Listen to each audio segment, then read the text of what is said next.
Now you wouldn't think for an apex predator known around the world as the Bowser of the sea that there would be any doubt about its nefarious nature. Sharks are amongst the most fearsome beasts on the planet which, as the nursery rhyme goes, if you're up a tree in a park or a cave in the dark, you're still pretty likely to get killed by a shark.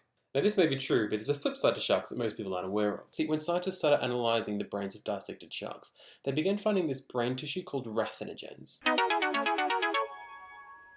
Now rathenogens are normally associated with visual stimuli, which is represented in the occipital lobe. Think like the closest that we have to rolls of film, but in brain tissue format. Now, thankfully, scientists were able to convert these rathenogens into film that humans could watch in order to get more of an insight into these predators' minds, which availed to a slightly interesting discovery. As a side note, if ever you get your hands on an actual rathenogen, you can try this experiment at home. Just simply insert the rathenogen into any standard DVD player.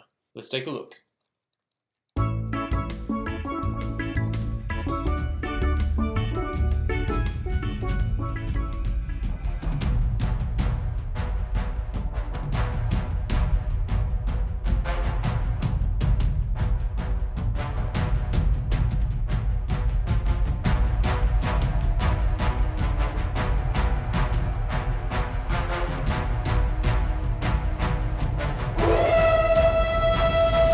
The discovery availed to a breakthrough in our understanding of these misunderstood gentle giants. The rathenogens were proof that a shark's brain transposes images of pop-up ads onto any sentient beings they come into contact with.